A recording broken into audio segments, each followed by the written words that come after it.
نہیں میڈم شیخ، کوئی کنفیوژن باقی نہیں ہے، کیونکہ قومی سلامتی کمیٹی کے اجلاس کے بعد گزشتہ رات صحافیوں کو سول اور ملٹری یعنی ایک پیج پہ ہو کر دونوں نے بریفنگ دی تھی. ہمیں لیٹ نائٹ بریفنگ دی گئی، بتایا گیا کہ ہم یہ ایک پیج پہ سارے ہیں، پاکستان کے لیے ایک پیج پر ہیں، ہم اکٹھے ہیں، اور پہلے وہ فوج کی طرف سے بریفنگ دی گئی، ابتدائیہ دیا گیا، اور پھر فواد چودھری صاحب نے سارا کچھ ابتدائیہ اس میں دیا، اور ادھر شیخ رشید صاحب بھی موجود تھے، نور اللہ قادری صاحب بھی موجود تھے، اور وزیر بھی سارے موجود تھے. تو ساروں نے یہی کہا کہ بتایا کیا ہوا ہے، اب تک کیا ہوا ہے اور کہاں تک ہم پہنچے ہیں.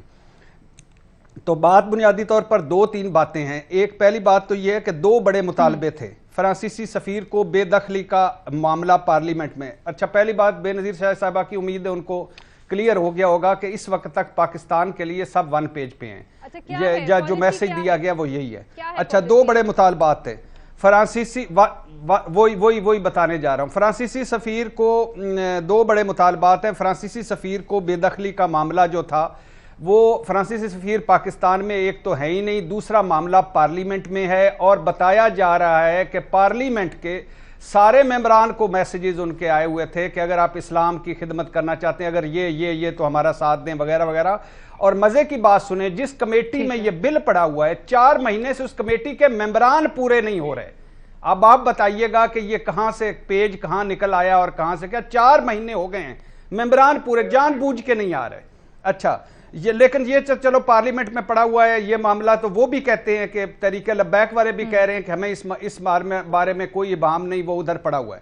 ان کا دوسرا بڑا مطالبہ ہے کہ یہ جو کالعدم اور یہ سارا ختم کریں. یہ سپریم کورٹ میں ہے، یہ کورٹ نے حل کرنا ہے، ہائی کورٹ یا سپریم کورٹ میں. اس میں وہ ساروں نے بتایا کہ اس میں ہمارا کیا قصور ہے. 4 شیڈول ختم کریں، مقدمات ختم کریں، سعد رضوی سمیت سب کو رہا کریں. انہوں نے کہا کہ آپ یہ احتجاج ختم کریں، سڑکوں سے ہٹیں. 9 روز سے GT روز بند ہے، 3 ارب کا نقصان ہو چکا ہے. تو اب یہ ہٹیں تو آپ کا یہ کرتے ہیں. اب میڈم شیخ، بنیادی طور پہ جو بے نظیر شاہ صاحبہ کا دوسرا پوائنٹ تھا وہ ہے حکومت کا جو بتایا گیا رات کو وہ یہ ہے کہ ہم آخری لمحے تک مذاکرات یا انگیجمنٹ پر جائیں گے، لیکن اب بس ہو گئی ہے. اس وجہ سے اس لیے اگر ہمیں جانا پڑا، آل آؤٹ جانا پڑا، تو پاکستان کے لیے آل آؤٹ جائیں گے. اب یہ چھوڑے میڈم شیخ کہ یہ مکہ مدینہ میں نہیں ہو رہا، ہمارے ہاں ہو رہا ہے، ہم زیادہ عاشق رسول ہیں. 2-3 باتیں. پوری مسلم دنیا میں نہیں ہو رہا، OIC اس پہ خاموش ہے. یہ بھی چھوڑ دیں. یورپ سے ہماری 60 سے 70% ایکسپورٹ ہے. لاکھوں لوگ جو ہیں یورپ میں ملازمتیں کر رہے ہیں، اور ہمارے علماء کی خاموشی. وہ علماء، سارے علماء خاموش ہیں جو اس میں اہم کردار ادا کر سکتے ہیں. ان کا یہ پاکستان پر ظلم ہے، ان کا اس وقت خاموش ہونا. ان کو آگے آنا چاہیے تھا. اچھا میڈم شیخ، آپ کیا سوال کیا کرنا ہے؟ آپ کو لگتا ہے کہ لچکدار رویہ ذرا دیکھ لیں، آپ کو لگتا ہے لچکدار رویہ ذرا دکھانا چاہیے؟ بٹی صاحب ایک چیز بس مجھے بتا دیں، ابھی جیسے بے نظیر کے پوائنٹ پہ آپ نے کہا، پھر میں بے نظیر کی طرف بھی جاتی ہوں. اگر اتنی واضح ہے پالیسی تو پھر وزیر اعظم نے آج کا خطاب کیوں ملتوی کیا؟ اس سے تو چیزیں مزید کلیئر ہو جاتی. میڈم شیخ، یہی سوال 4-5 لوگوں نے ہمارے کل جب سارے اکٹھے تھے تو سوال کیا کہ حکومت کمزور، کنفیوز کیوں ہے؟ سیاستیں، سازشیں، خوفزدہ، ڈری سہمی ہوئی کیوں ہے؟ حکومت 5 سال میں 5 دھرنے ہوئے، 6 معاہدے ہو چکے، معاملہ کیوں نہیں حل ہوا؟ حکومت کیوں ایسی باتیں مانتی ہے جو پوری نہیں ہو سکتی؟ حکومت یہ ہمیں بتائے کہ یہ کالعدم ہے جماعت ہے، یہ فعال سیاسی جماعت ہے، یہ کالعدم سیاسی جماعت ہے. 4 شیڈول میں کبھی آپ ڈال دیتے ہیں، کبھی نکال دیتے ہیں، کبھی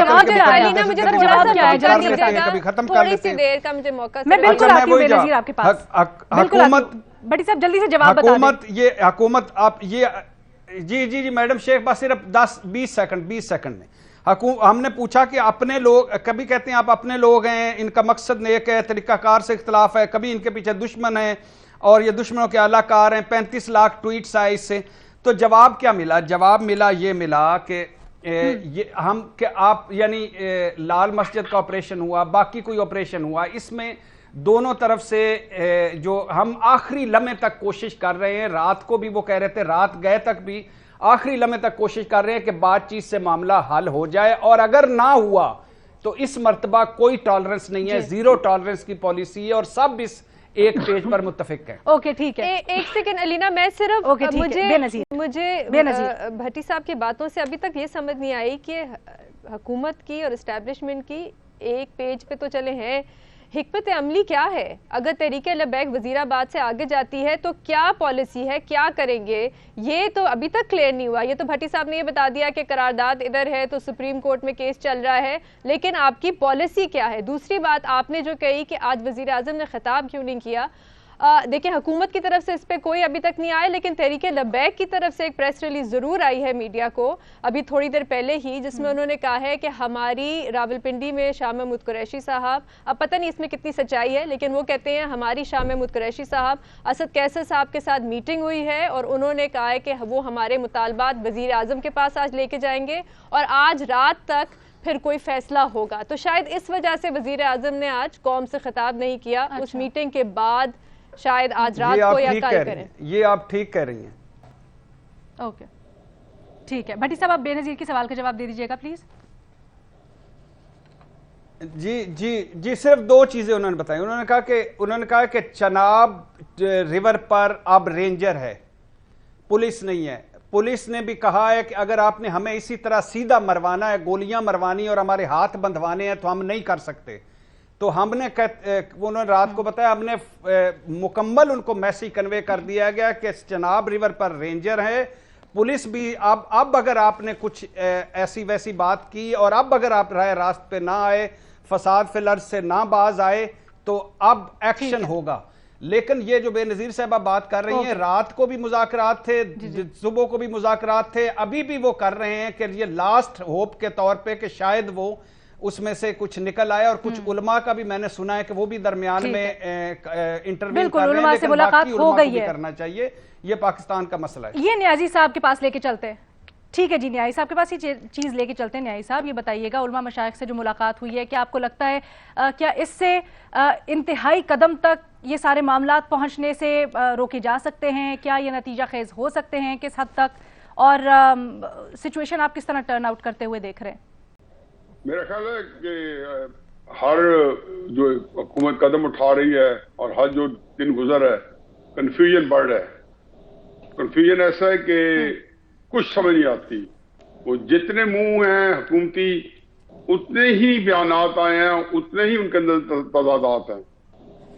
اب مجھے یہ بتائیں کہ جو تو ابھی بے نظیر صاحبہ جس پریس ریلیز کی ذکر کر رہی ہیں، اگر تو آتھینٹک ہے تو اس میں تو نے کہا یہ کہ ان کے مطالبات، یعنی کہ وزیر جو آئے ہیں علی محمد وغیرہ اور شاہ محمود قریشی وغیرہ، وہ لے کے اور وزیر اعظم صاحب کے پاس منظوری کے لیے گئے ہیں۔ اس کا مطلب ہے کہ ان کے درمیان تو کانسنسس ہو گیا ہے، اور یہ کانسنسس جو ہے وہ لے کے وزیر اعظم صاحب کے پاس لے کے جا رہے ہیں منظوری کے لیے، کہ لکھو ایک منظوری کے لیے، یہ نہیں کہا کہ ڈسکس کرنے کے لیے یا وزیر اعظم کو اپنے لینے کے لیے۔ اب اس کو چھوڑے کہ جو انہوں نے 2020 میں معاہدہ کیا تو اس کے بارے میں بھی ایک لمبی بحث چھڑ پڑی کہ جی وزیر اعظم صاحب کے تو علم بھی نہیں تھا، اور اسی کے اوپر بھی جو وزیروں کی جو یہاں پہ سیبر ریٹلنگ ہوئی ہے اور تو تکرار ہوئی ہمارے سامنے ہے۔ دیکھیں کرائسس کیا ہے، کرائسس یہ ہے کہ آپ اگر یہ کینسر ہے، اگر یہ بڑی مہلک بیماری ہے تحریک لبیک، اگر یہ سوسائٹی کے لیے ایک بہت بڑا درد سر ہے، تو اس کی تشخیص کرنا، اس کے علاج سے پہلے اس کی تشخیص کرنی پڑے گی۔ اگر آپ تشخیص سے پہلو طے کرتے ہیں، اگر آپ تشخیص سے چشم پوشی کرتے ہیں، تو آپ مجھے بتا دیں کہ دنیا کے اندر کوئی مسئلہ ہو، کوئی بارڈر کی گڑبڑ ہو، کوئی میاں بیوی کی لڑائی ہو، کوئی بیماری ہو، کوئی بزنس کا جو پرابلم ہو، ہم پوچھتے نہیں ہیں۔ اب آگے آ جائیں کہ آج ہم کہاں کھڑے ہیں۔ بی بی یہ اس سے پہلے عمران خان صاحب کے جو بیانات، جب وہ میٹنگ میں جاتے ہیں تو ان کو ان کے بیانات سناتے ہیں، جو فیض آباد دھرنے کے اوپر جس نے ہمارے پورے نظام کو ہلا دیا تھا، جس کے اسد اقبال کو گولی پڑی تھی، لوگوں کا کیا پاکستان میں مسلم نون کے لوگوں کی زندگیاں تنگ ہو گئی تھی۔ یہ جو ریئیکشن ہوتا ہے، اس کی انتہا پسندی کیسے آتی ہے؟ انتہا پسندی آتی ہے. وہ یہ نہیں ہوتا کہ جو ایک کسی خاص مسلک عقیدے کے لوگ سارے انتہا پسند ہوتے ہیں. اس کے 99.9% لوگ انتہا پسند ہی ہوتے ہیں. انتہا پسند ہوتا ہے 1-8%, اور اس کو جس کو بھائی اندازہ کرنا مشکل ہوتا ہے. آپ نے 2 مہینے کے لیے رینجر بلا لی. کراچی میں آپ نے 2015 میں جب رینجر بلائی تھی نواز شریف صاحب کے وقت میں اور چودھری صاحب یہ بتا دیں, ہاں تو مجھے بات کرنے دیں سر, یہ بتا دیں آپ جس طرح قوم کے لیے قوم کو کہیں لے کے بیٹھیں گے. بالکل درست کہہ رہے ہیں آپ, بالکل درست کہہ رہے ہیں سر, آپ بالکل درست کہہ رہے ہیں. مجھے صرف یہ بتا دیجئے گا کہ جیسے بے نظیر نے بھی کہا پہلے بھی یہ سب کچھ ہو چکا ہے, ہم کئی دفعہ پہلے بھی معاہدے کر چکے ہیں. کیا آپ کو لگتا ہے کہ جس طرح آپ کہہ رہے ہیں, ریسنٹ پریس ریلیز کا بھی حوالہ دے رہے ہیں, کیا اس دفعہ بھی مذاکرات ہی ہونے چاہیے, یا پھر جس طرح حکومت نے کل بھی ایک نیشنل سیکیورٹی کمیٹی کے بعد بولا ہے کہ جی بالکل سختی سے نمٹا جائے گا, کیا آپ کو لگتا ہے کہ اب لچک نہیں دکھانی چاہیے؟ آپ ایک ایسی عجیب و غریب صورتحال کر رہی ہیں جس سے مجھے کوئی دلچسپی نہیں ہے. میں تو یہ کہہ رہا ہوں کہ آپ کے ساتھ کیا بیتنے والا ہے. اچھا, مذاکرات کے علاوہ چارہ نہیں ہے. کر کے دکھا دیں مجھے ان کو کچل کے. مذاکرات کے علاوہ چارہ نہیں ہے. صاحب اشارہ کیا نا, میری بات سن لیں نا, ان کو کچل کے کر کے دکھا دیں. جو مجھے خطرہ نظر آتا ہے, جہاں پہ مجھے حکومت کی چالاکی نظر آتی ہے, مجھے یہ نظر آتی ہے کہ انہوں نے رینجرز کو آگے کر کے اب 2 صورتیں سامنے پیدا ہو رہی ہیں. حتمی رائے یہ آ گئی ہے حکومتی وزیروں کی, اور بھٹی صاحب نے بھی اسی طرح نشاندہی کی ہے کہ اب کچلا جائے گا. اب چلو اس میں آپ کو کوئی دلچسپی نہیں ہے کہ ان کو کہاں سے پیدا کیا گیا, ان کو کیسے ٹھیک کیا جا سکتا ہے, اس میں بھی ہمیں کوئی دلچسپی نہیں. ہم کوئی دماغ نہیں لڑانا چاہتے, ہمارے اندر بصیرت نہیں ہے, ہمارے اندر فہم نہیں ہے, فراست نہیں ہے. اب آ گئے کہ جی آپ ایک ہی طریقہ حکومت نے بتایا کچل دیں گے. ٹھیک ہے جی, مذاکرات کے علاوہ کوئی چارہ نہیں ہے, آپ یہ سمجھتے ہیں, لیکن سر حل میں اختلاف بھی پائے جاتے ہیں, اور مظہر عباس صاحب کا بھی موقف بھی اس کے اوپر لینا ہے. میں چھوٹی سی ایک بریک لینا چاہتی ہوں, اس کے بعد واپس آتے ہیں اور پھر اس کے اوپر مزید بات کرتے ہیں. ویلکم بیک جی. ہم لوگ بات کر رہے ہیں کل عدم ٹی ایل پی کے احتجاج سے متعلق. مظہر عباس صاحب, گفتگو آپ کی طرف لے کے آؤں گی. جیسے ہم لوگ ابھی ڈیبیٹ کر رہے تھے, نیائی صاحب کہتے ہیں کہ مذاکرات کے علاوہ کوئی چارہ نہیں ہے, لیکن سر گارنٹی کیا ہے؟ پہلے بھی تو مذاکرات ہوئے, معاہدے ہوئے, پھر یہ لوگ اٹھ کھڑے ہوتے ہیں. آپ کی رائے میں حل کیا ہے؟ دیکھیں, پہلی چیز تو یہ کہ بھٹی صاحب بھی جو گفتگو کر رہے تھے اس میں مجھے کہیں وہ ایک پیج نظر نہیں آیا, کیونکہ اس میں بھی کنفیوژن نظر آتا ہے. اور دوسری بات یہ کہ جب آپ کوئی فرم ڈیسیجن کر لیتے ہیں نا اپنے طور پہ, تو اس کے بعد اس کا اعلان نہیں کرتے, کیونکہ جب آپ اعلان کرتے ہیں تو پھر مذاکرات کے راستے تو ویسے ہی بند کر دیتے ہیں آپ. کہ جب آپ یہ کہیں کہ جی سعد رضوی صاحب کی رہائی اور فرینچ ایمبیسڈر کا ایکسپیل کرنا, اس پر تو کوئی بات چیت نہیں ہوگی. اگر کل کا یہ فیصلہ ہے تو پھر آج علی محمد خان اور شاہ محمود قریشی نے کس سے مذاکرات کیے؟ انہی سے مذاکرات کیے کہ جن کے بارے میں کل آپ یہ اعلان کرتے ہیں کہ جی ان کی رہائی تو ہو ہی نہیں سکتی. تو یہ اتنا واضح تضاد ہے.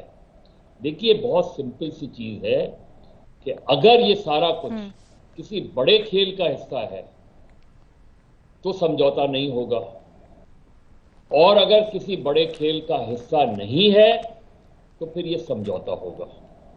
تو یہ ماضی میں بھی جو یہ بات کی گئی ہے نا کہ سمجھوتے پر پورے نہیں اترتے, میں آتی ہوں بھٹی صاحب, تو اس میں یہ دیکھنا ہوگا کہ بریچ کس طرف سے ہو رہا ہے, آپ کیا کمٹمنٹ کر کے آتے ہیں اور آپ کون سے کمٹمنٹ سے بیک آؤٹ کر جاتے ہیں. سمجھوتا تو آپ نے کیا تھا ماضی میں, آپ اس سمجھوتے پر پورے نہیں اترے. صحیح تھا غلط تھا ایک الگ چیز ہے, لیکن یہ کہنا کہ جی وہ انہوں نے پہلے بھی معاہدہ کیا تھا, تو پہلے معاہدے سے پھرا کون؟ آپ معاہدے سے پھرے وہ آ گئے, انہوں نے کہا جی آپ نے یہ معاہدہ کیا تھا, آپ اس معاہدے سے وہ ہوں گے. اس میں یہ ساری چیزیں جو ہے, آج بھی وزیر اعظم مسئلے کے حل کے لیے علماء سے کہہ رہے ہیں, کسی اور سے کہہ رہے ہیں. کل آپ جو ہے یہ کہہ رہے ہیں کہ کسی بھی کو بھی قانون کو ہاتھ میں نہیں لینے دیا جائے گا اور سختی سے نمٹا جائے گا, اور آج مذاکرات ہو رہے ہیں. تو اپنا کنفیوژن دور کریں. آپ نے الٹیمیٹلی سمجھوتا ہی کرنا ہے, الٹیمیٹلی آپ نے اس ایکارڈ ہی کرنا ہے. وہ کس ٹرمز پہ ہوگا؟ کیونکہ یہ جو بات ہے کہ کل آپ اعلان کر دیں یہ چیز تو پھر یا تو پھر مذاکرات کہہ دیں کہ اب کوئی مذاکرات نہیں ہوں گے، آپ واپس جائیں، اس کے بعد مذاکرات ہوں گے. ایسا نہیں ہو رہا نا. تو میرا خیال ہے اٹر کنفیوژن ہے پرائم منسٹر کیمپ میں، ٹوٹل کنفیوژن ہے. ان کی سمجھ میں نہیں آ رہا مسئلے کا حل کیسے نکالا جائے. ایک طرف آپ کسی کو انڈین ایجنٹ کہہ رہے ہیں، ایک طرف یہ کہہ رہے ہیں کہ بھارتی یہ رپورٹ آپ نے پنجاب حکومت نے سبمٹ کرائی ہے سپریم کورٹ میں، دوسری طرف کوئی اور بات کریں. تو کلیئرٹی تو ہے. مجھے اب تک کل قومی سلامتی کونسل کے بعد جو بھی بریفنگ ہوئی ہے، جو بھی اس کا اعلامیہ جاری ہوا ہے، وہ کانٹرڈکٹری ہے. جو پوزیشنز آپ لیتے رہے ہیں وہ بھی کانٹرڈکٹری لگا آپ کو. مختلف ہے. اچھا بھٹی صاحب اس سے اختلاف کرتے، ذرا ان کی رائے لے لیتے، پھر میں آپ کے پاس آتی ہوں. بھٹی صاحب. جی میڈم شیخ، پہلی بات تو یہ ہے کہ اللہ کرے مظہر صاحب کی بات اللہ کرے ایسا ہو، نیازی صاحب کی بات اللہ کرے ایسا ہو کہ مذاکرات ہوں، یہ ٹل جائے، فساد نہ ہو، قتل نہ ہو، اور یہ ملک ہم متحمل نہیں ہو سکتا. لیکن میں پھر بتا رہا ہوں کہ اس بار انہوں بتایا گیا کہ چناب ریور سے آگے آپ آئیں گے تو اس کا مطلب ہے آپ نے ریڈ لائن عبور کی، پہلی ریڈ لائن. دوسری بات یہ ہے کہ اس مرتبہ نو لچکدار رویہ. تیسری جو حکومتی کنفیوژن ہے اس میں کوئی شک نہیں ہے کہ وزیر ایک کچھ کہہ رہا ہے، کچھ کہہ رہا ہے، کچھ کہہ رہا ہے. لیکن دوسری طرف جو نیازی صاحب کا، یا میرے محترم نیازی صاحب مجھ سے زیادہ ہسٹری جانتے ہیں اسلام کی، ان کا جو پوائنٹ آف ویو ہے، دیکھیے نبی صلی اللہ علیہ وسلم سے محبت کرنا، عشق کرنا ہم ساروں کا ایمان کا حصہ ہے اور ان پر جان قربان. مگر رسول اللہ صلی اللہ علیہ وسلم نے کیا فرمایا ہے کہ ایک انسان کا قتل پوری انسانیت کا قتل. وہ جو 9 پولیس والے قتل ہو گئے ہیں ان کا کیا بنے گا؟ اور رسول اللہ صلی اللہ علیہ وسلم نے فرمایا ہے مومن ایک جسم کی مانند ہوتا ہے، جسم کے کسی حصے کو تکلیف پہنچے پورے جسم کو تکلیف پہنچتی ہے. یہ کہنا نبی نے فرمایا رستے نہیں بند کرنا. اور وزراء کے اندر جو کنفیوژن ہے وہ الگ، اور ریاست میں کوئی کنفیوژن نہیں ہے، ریاست کی اپنی کوئی، یہ کہنا چاہ رہے ہیں. اور حالت جنگ میں بھی سبز درخت نکلو. اور آخری بات نبی نے کہا صلہ رحمی کرو اس پر، اور بہترین انتقام ہے معافی. تو اب یہ اس مرتبہ مجھے کوئی کنفیوژن نہیں لگتی. ہم نے ملا فضل اللہ کو بھگتا، کمانڈر نیک محمد کو بھگتا، صوفی محمد کو بھگتا، گڈ طالبان بیڈ طالبان کو بھگتا. اس مرتبہ نہیں بھگتنا. اس مرتبہ آخری دم تک مذاکرات کی کوشش کریں. نہیں ہوتا تو پلیز طاقت کا استعمال، حکومت ریٹ کا استعمال. یہ جو آپ نے جو حوالے دیے ہیں نا ماضی کے، میں یہی آگے لے کے جانا چاہتی ہوں. بے نظیر مجھے یہ بتائیے گا، جیسے بھٹی صاحب نے بے نظیر کا ماضی کا حوالہ دے ہی دیا، تو یہ بتائیں ماضی میں بھی یہ ہوا کیا؟ اس دفعہ بھی ہم مذاکرات پہلے حد الامکان کوشش کریں تاکہ انتہائی حد تک معاملات نہ جائیں، یا پھر ناگزیر ہو چکا ہے طاقت کا استعمال؟ دیکھیے علینا، پہلے تو بھٹی صاحب نے بات اسی میڈم شیخ آخری بات، اسی میں نواز شریف صاحب کو جوتا پڑ چکا، خواجہ اعظم کے منہ پہ سیاہی پھینکی جا چکی، احسن اقبال کو گولی لگ چکی، زاہد احمد کے گھر پہ حملے ہوئے، وزارت گئی. ٹھیک ہے بھٹی صاحب آ گیا، بے نظیر کی بھی سن لینا، پھر آپ کے پاس واپس آتی ہوں. علینا، بھٹی صاحب نے کہا کہ ریڈ لائن یہ ہے کہ اگر وہ چناب کے ٹول پلازا سے آگے آئیں گے تو ان کے خلاف کارروائی ہوگی. یہ ہے نا ریڈ لائن. کسی بھی حکومت میں، کسی بھی ملک میں یہ ریڈ لائن نہیں ہونی چاہیے. ریڈ لائن یہ ہونی چاہیے کہ آپ پولیس اہلکاروں کو شہید کریں گے، ان کو زخمی کریں گے، ان کو اغوا کریں گے، تو یہ ہونی چاہیے کسی بھی ریاست کی ریڈ لائن. لیکن یہاں پہ ریڈ لائن یہ ہے کہ وہ یہ ریڈ لائن بار بار بار بار کراس کرتے ہیں اور آپ پھر بھی ان کے ساتھ بیٹھ کے معاہدے کرتے ہیں. دیکھیں جہاں تک یہ بات ہے کہ مذاکرات ان کے ساتھ کرنے چاہیے نہیں، دیکھیں ریاست اگر کرنا چاہتی ہے، کوئی بھی اسٹیٹ نیگوشیٹ جب کرنے بیٹھتا ہے تو آپ کرتے ہیں from a position of strength. آپ کی پوزیشن آف اسٹرینتھ سے اس حکومت نے 6 دفعہ یہ دھرنے باہر نکلے ہیں، 6 دفعہ حکومت نے ان کے ساتھ معاہدے کیے ہیں، not from a position of strength. 2017 کا میں پھر سے آپ کو یاد دلاؤں کہ 2017 میں جب انہوں نے معاہدہ کیا تھا تو اس وقت کے وزیر قانون کو استعفیٰ دینا پڑا تھا. تو یہ from a position of strength ہوتا ہے. اس وقت کے معاہدے کو آپ نکال لیں، اس پہ کتنے بڑے بڑے نام ہیں، کون کون سے حساس اداروں سے بھی نام ہے، اس وقت کے حکومت کے وزراء کے بھی نام ہے. آپ بلکہ میں صرف یہ بات اتنی سے کہنا چاہوں کہ نور الحق قادری صاحب سے پوچھا گیا تھا کہ جو پچھلا یہ جو انہوں نے معاہدہ کیا تھا اس کے بارے میں پوچھا گیا تھا، انہوں نے کہا تھا بی بی سی اردو کو انٹرویو دیتے ہوئے انہوں نے کہا تھا اس کی تو کوئی قانونی حیثیت ہی نہیں ہے. تو بھائی جب کوئی قانونی حیثیت ہی نہیں ہے اور جب آپ کو پتا ہے آپ نے اس میں عمل درآمد نہیں کرانا، تو پھر آپ ان کے ساتھ بیٹھ کے سائن کیوں کرتے ہیں معاہدے؟